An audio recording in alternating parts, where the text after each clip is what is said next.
আসসালামু আলাইকুম, আমি রেবেকা সুলতানা, ডায়েটিশিয়ান হিসেবে কাজ করছি সোশ্যাল ইসলামিক হসপিটালে, জেনারেল সেক্রেটারি পুষ্টি ফাউন্ডেশন। আমরা আজকে গুরুত্বপূর্ণ একটা টপিক নিয়ে কথা বলবো, সেটা হচ্ছে গরমে আমাদের পানি স্বল্পতা। আমাদের গরমে যেহেতু এবার রোজা পড়েছে, সেই ক্ষেত্রে আমাদের কিন্তু পানি স্বল্পতার পরিমাণটাও কিন্তু বেড়ে যেতে পারে বা আমাদের ডিহাইড্রেশন হতে পারে। এই জায়গা থেকে আসলে আমাদের করণীয় কী? বয়স অনুযায়ী যে আমাদের পানির চাহিদা থাকে, সেই চাহিদা মাফিক হচ্ছে পানিটা আমরা কীভাবে গ্রহণ করব।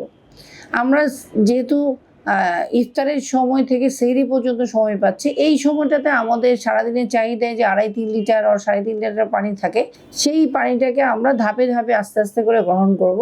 সাথে হচ্ছে যে আমরা এই সময়টাতে সিজনাল যে ফলগুলো আছে সেটা সুগার ফ্রি করে যদি বাসায় তৈরি করে খেতে পারি, পাশাপাশি আমরা যদি একটু ডাবের পানি খাই, সেক্ষেত্রে কিন্তু আমাদের পানির স্বল্পতাটা কম হয়। এছাড়া আমরা পরের দিন হাইড্রেট থাকার জন্য সেহরিতে 2টো খেজুর অ্যাড করতে পারি।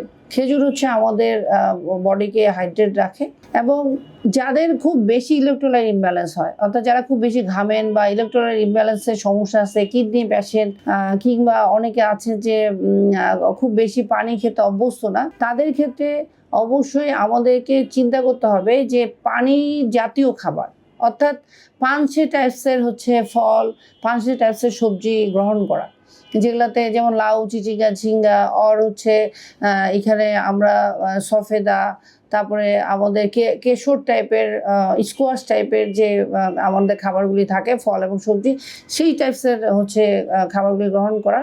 পাশাপাশি হচ্ছে যে কিছুক্ষণ পর পর, অর্থাৎ আমরা ওয়াশরুমে যাওয়ার আগে যদি একটু পানি খাই, আসে যদি একটু পানি খাই, সেই বিষয়টাকে মেনটেন করে আমাদের আসলে ইফতারের পর থেকে, মানে ইফতার থেকে শুরু করে সেহরি পর্যন্ত যতটুকু সময় আমরা জেগে আছি, ততটুকু সময়ের মধ্যে আমাদের পানির যে পরিমাণটা আছে সেটা পূরণ করা। তো আমরা বাচ্চাদের বেলাও সেই বিষয়টা খেয়াল রাখবো, আমাদের মানে প্রস্রাবের যে বিষয়টা আছে সেটাও ক্লিয়ার হচ্ছে কিনা সেটা খেয়াল রাখবো।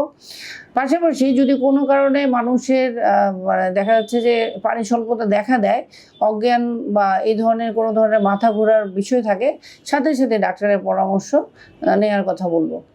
সবাই মাহে রমজানে সুস্থ ভালো থাকবেন, এবং আপনাদের খাবারের পাশাপাশি পানির যে বিষয়টা আছে সেটা নিশ্চিত করবেন। অবশ্যই পরিমাণ মতো পানি সবাই গ্রহণ করবেন। সবাই সুস্থ ভালো থাকবেন। আল্লাহ হাফেজ।